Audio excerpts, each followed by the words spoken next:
Hey guys, welcome back to my channel. तो improvement classes यानी IC में आप सभी का स्वागत है। ओके, तो आज हम भारतीय इतिहास के बारे में स्टार्टिंग करते हैं। तो पहला हमारा क्या पढ़ेंगे, हम आज प्राचीन भारतीय इतिहास के बारे में जानेंगे। उनके स्रोत क्या थे वो जानेंगे। उन स्रोतों में से कौन कौन सी चीज़ें से कहाँ से रिलेट करता है, जैसे धर्म ग्रंथ, ऐतिहासिक ग्रंथ, पुरातात्विक, विदेशी यात्रियों का विवरण, इन सब के बारे में हम आगे पढ़ेंगे। ठीक है, तो इतिहास के बारे में स्टार्ट करते हैं। प्राचीन भारतीय इतिहास को जानने के मुख्य स्रोत कौन कौन से हैं? तो मेन सोर्स हमारे हैं धर्म ग्रंथ, ऐतिहासिक ग्रंथ, पुरातात्विक साक्ष्य, विदेशी विवरण। धर्म ग्रंथ में क्या आ जाएंगे, जो भी हमारे ऋषियों द्वारा लिखे गए ग्रंथ हैं वो हमारे धर्म ग्रंथ आ जाएंगे, धर्म से रिलेट करेंगे, उस समय के बारे में उसमें वर्णन किया गया है। ऐतिहासिक ग्रंथ भी होते हैं जो इतिहास से रिलेट करते हैं। ठीक है, पुरातात्विक साक्ष्य जो कि हमें प्रमाण वगैरह मिलते हैं खुदाई के दौरान, उनके ज़रिए, जैसे कि हमें सिंधु सभ्यता की खोज हुई, हड़प्पा की, ठीक है, तो उनके साक्ष्य मिले, नदी किनारे प्रमाण मिले हड़प्पा के, तो नर्मदा नदी के किनारे।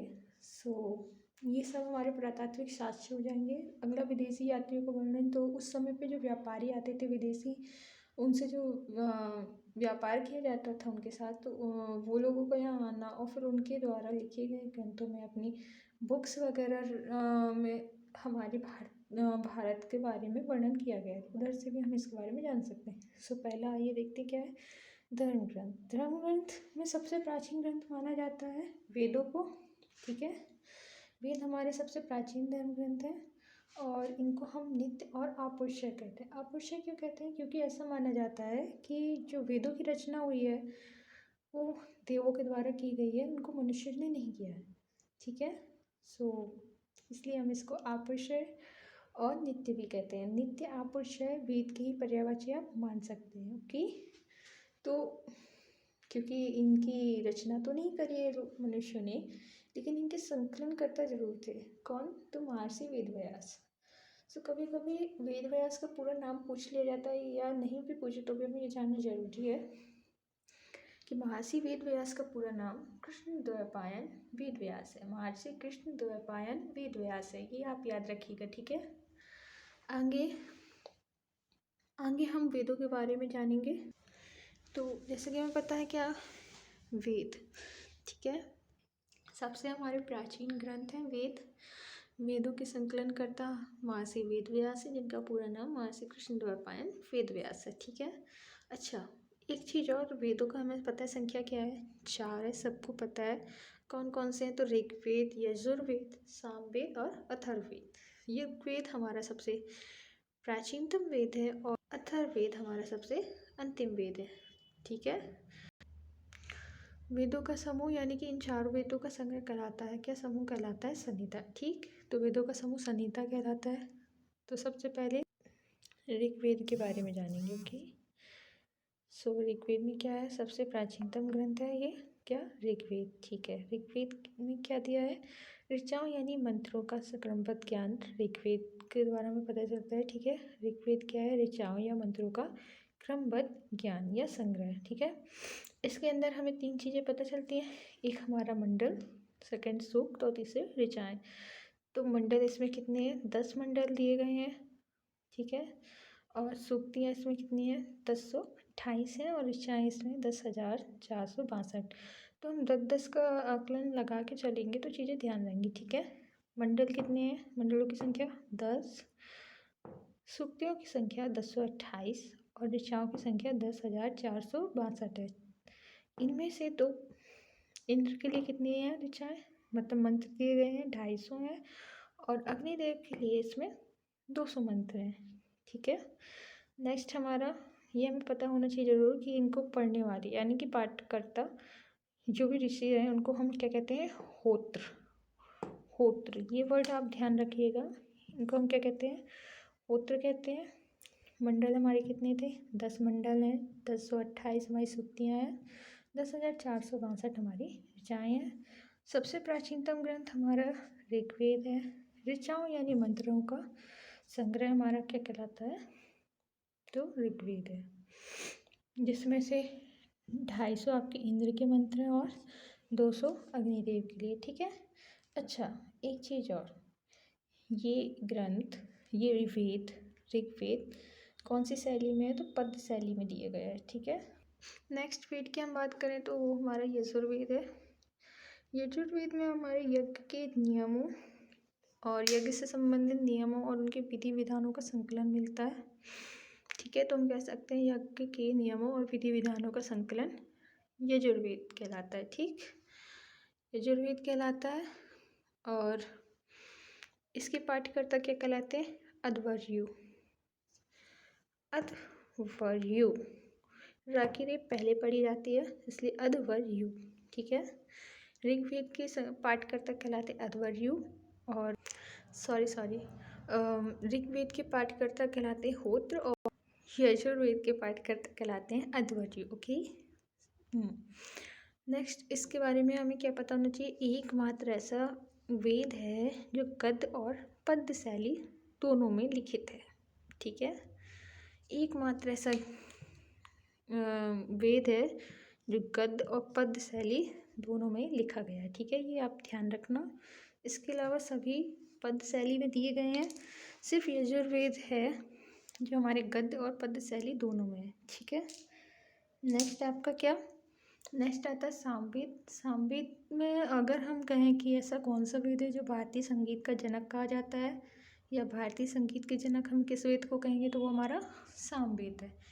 क्यों, क्योंकि साम का अर्थ होता है गान। ठीक है, तो साम से हम याद रखेंगे, साम का अर्थ क्या है, गान होता है। ठीक, तो भारतीय संगीत का जनक हम किसको कहेंगे, सामवेद को। और इसके पाठकर्ता क्या कहलाते हैं, उद्रात। उद्रात, उद्रात कहलाते हैं। ओके, ये ध्यान रखना है कि सामवेद के पाठकर्ता उद्रात कहलाते हैं। अगर हम पूछे सामवेद क्या है, तो इसमें किस चीज़ का ज्ञान है, गान क्या है,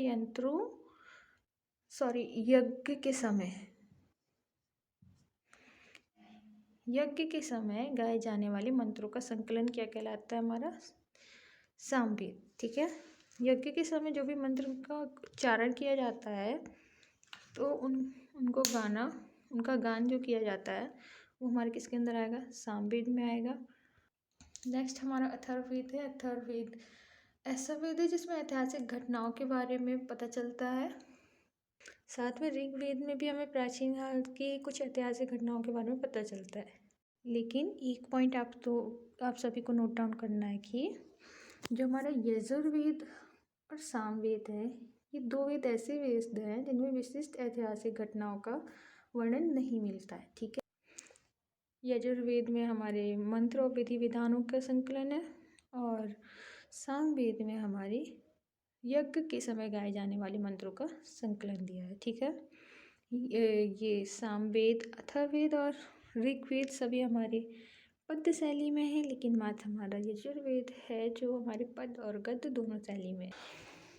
इन डिटेल हम अथर्ववेद के बारे में आगे पढ़ेंगे। ठीक है, तो ये हमारा भारतीय इतिहास के बारे में था, प्राचीन भारतीय इतिहास के बारे में। सबसे पहले हमने क्या जाना, रिवाइज कर लेते हैं। तो जानने के स्रोत थे, कहाँ से हमें इन चीज़ों के बारे में पता चलेगा, हमारी प्री हिस्ट्री के बारे में। तो हमारी धर्म ग्रंथ, ऐतिहासिक ग्रंथ, पुरातात्विक साक्ष्य और विदेशी यात्रियों का विवरण होगा। ठीक है, अगला जैसे कि फाया नायरा चीनी यात्री, आई थिंक आपको याद आ गया हो। तो इसके अंदर हमने पहले देखा क्या, धर्म ग्रंथ। धर्म ग्रंथ के अंदर हमने क्या देखा कि सबसे प्राचीनतम ग्रंथ धर्म ग्रंथ कौन सा, हमारा वेद है। वेद को हम क्या कहते हैं, नित्य और अपौरुषेय। अपौरुषेय मतलब देवों के द्वारा लिखा गया। ठीक है, फिर इसके संकलनकर्ता कौन है, तो इसके संकलनकर्ता थे महर्षि वेदव्यास। ठीक है, और उनका पूरा नाम क्या था, तो महर्षि कृष्णद्वैपायन वेदव्यास था।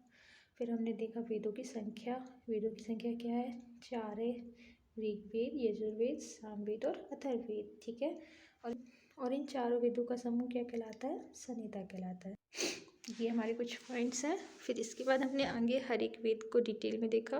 पहला वेद था हमारा ऋग्वेद, जिसके बारे में हमने पढ़ा, सबसे प्राचीनतम वेद है। इसमें क्या दिया है, ऋचाओं का यानी मंत्रों का क्रमबद्ध ज्ञान होता है। इसके अंदर 3 मेन चीज़ें हैं, एक है मंडल, दूसरा सुक्तियाँ, तीसरा है हमारी ऋचाएँ। मंडल कितने हैं, 10 हैं।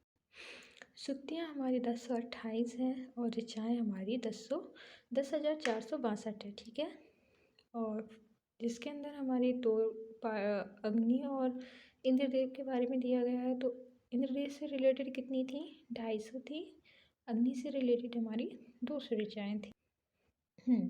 और ऋचाओं यानी कि इस ऋग्वेद को पढ़ने वाले क्या कहलाते ऋषि? वो होत्र कहलाते थे।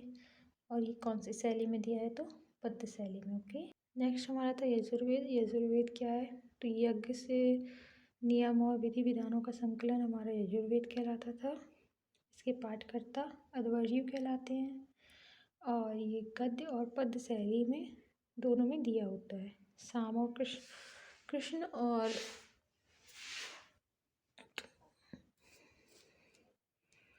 सुख। ठीक है, ये एकमात्र हमारा वेद था जो गद्य और पद्य दोनों में पाया जाता है।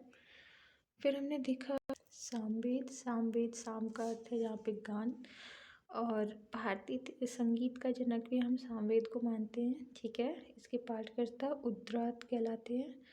ये क्या है? तो यज्ञ के समय गाए जाने वाले मंत्रों का संकलन है, समूह।